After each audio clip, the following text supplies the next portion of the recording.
All right, we have begun. We are recording. Okay, welcome to what we are going to call 15 minutes with Harrison. I love how my name is always mispronounced, miscalled, Medad Harrison. For example, that's how some people in my family call me. Anyway, welcome to my podcast. It's gonna be exciting. It's gonna be informative, educative, inspirational, all sorts of whatevers. It's December time, and of course, abantu they are happy. Merry Christmas spirit is flying in the air, and of course, you know that time when people begin to fight between Mary and Mary and Mary. Guys, come on, we can't be making the same mistakes every year. It's not Mary, it's Mary. It's not Mary, it's Mary. Whatever, you get what I'm saying? It's Merry, not Mary. How is your December? You know, I've been seeing posts going around, people saying this December is not hitting it, this December is not Decembering. Whatever that means. I think it's been almost 5 years now. I've been hearing this term so much in my ear. This December is not Decembering, blah blah blah. It's because umdala, and obviously you should be focusing on serious things, on adult things, and leave this Decembering to 2000. You know, everyone doing this Biri Marung challenge. Am I the only one who is not into these dance challenges? Because I think I am physically dancing challenged. I can't dance to save my life. Maybe that's why I can't participate in these. I want to call them silly dances or silly challenges. Let's get into something which is positive and challenge each other into doing positive things. What's up with the dancing? Everyone is dancing. I was seeing this clip of this old man, very old, probably the age of my late father, very old.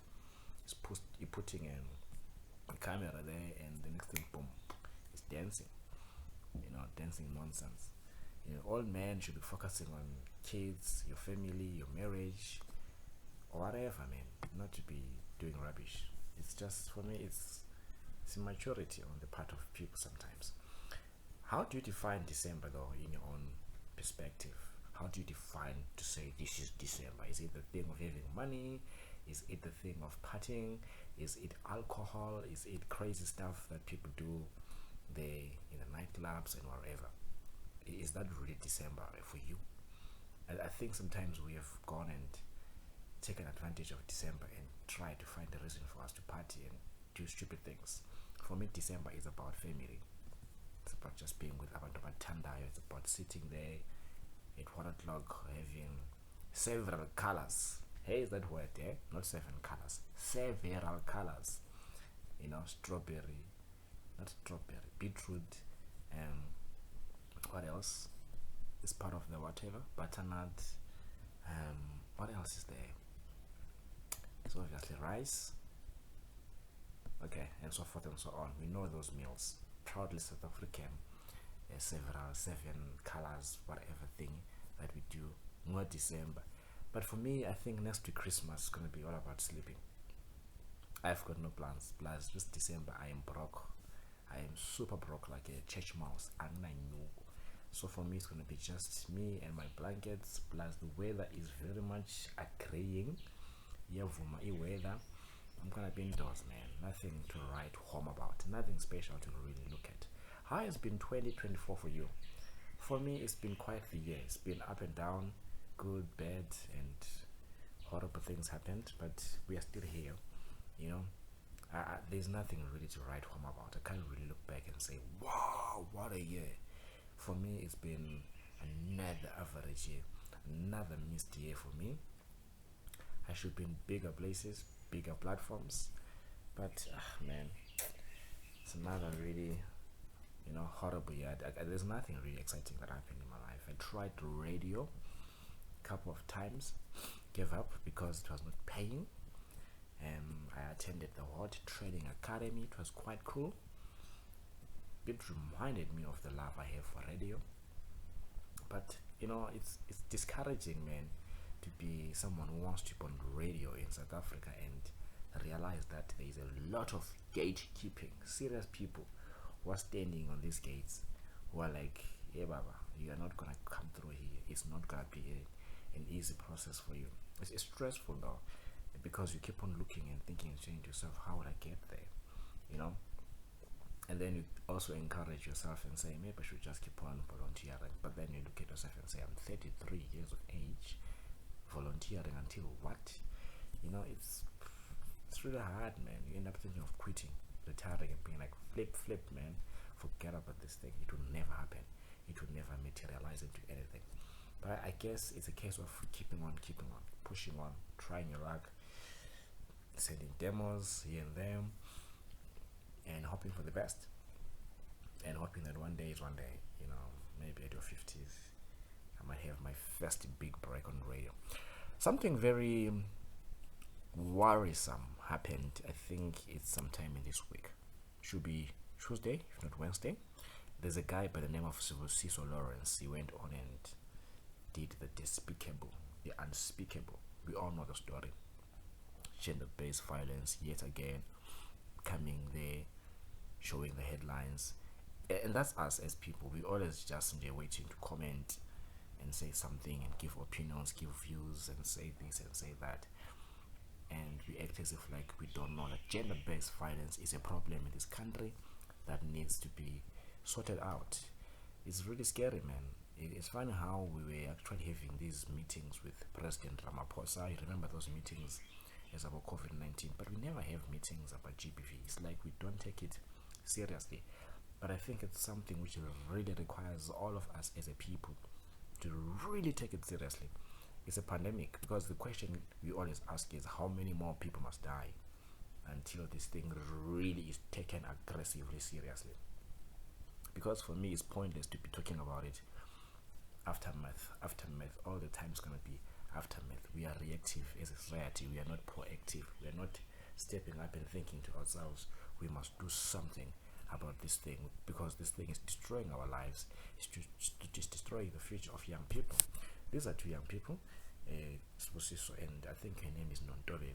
These are two young people that have lost their lives because of GBV, because of something that we always talk about in December as an awareness thing, but we are not really taking it seriously as a problem that needs to be fixed, that needs to be sorted out. You know, I can sit here and talk about why, how, blah blah. It's besides the point. The point is, it's a problem that all of us need to really think hard and long, in our houses, in our churches, in our mosques. Now mosques, they're called mosques or mosques, whatever, man. But we need to really come together as a people and really come up with solutions to these problems, because they're affecting you, they're affecting me, they're affecting us. Do you get what I am saying? So it's really something which is concerning as a people, but I think the government should do more. But I think also society, communities, down there in the grassroots level, schools, churches, you and I, we all have got a responsibility to teach each other that violence is never the answer. Now, somebody posted on Twitter, and they really made this a tribe thing. I don't think it's a tribe thing to say AmaZulu, they are violent, blah blah blah. Somebody did say that Zulus, blah blah blah.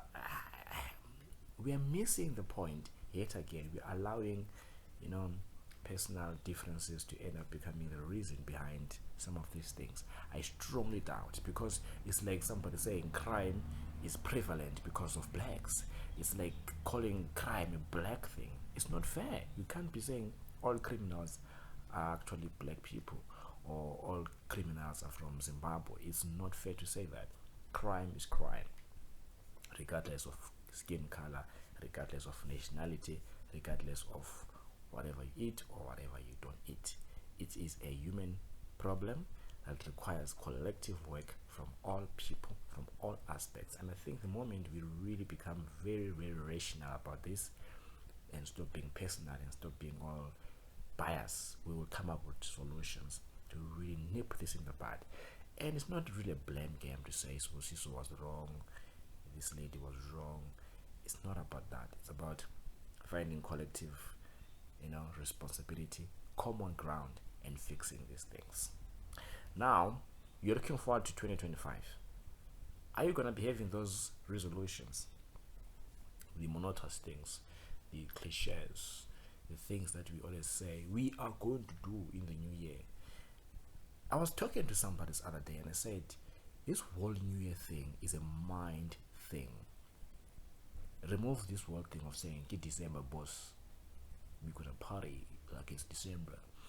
And now, boom, boom, boom. January, you're broke, you have no money, you're paisa because you have splashed all the money in December.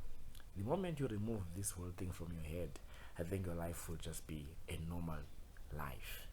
Because we as human beings, we allow days to dictate to us how to behave. It's a Friday. Then you start behaving like a party junk because it's Friday. By Monday, you've got hangover and money pelid. Same applies to December. We do that. January, you have no money, school fees, blah blah blah. All those things are just piling up. Now you're stressed. Now you've got to go to Omashonisa and the works. I think it's a mindset that we have inculcated. It's not great. It's really a poverty mentality, honestly. Just spend your money wisely, thinking about January, and don't allow this mob psychology, of uti abantu bayaspend, they've got money, they're going partying, and I'm gonna spend. Because sometimes as black people we really allow peer pressure to dictate to us or to rule our lives. See about Dallas in Gaga, there's some old people, adults, grown ass men and women who still allow peer pressure to really tell them how to live their lives. You find it weird and strange that umuntu can actually allow another human being to influence how they live their lives. First and foremost, you don't even know their source of income. You don't even know where are they getting the money from. Now you're gonna just be influenced by that person. It's like the Chris Brown thing. Some people were feeling out of place because they did not attend the Chris Brown concert, and now some even tried, I'm sure, their level best to sell whatever they had to go there, just for what?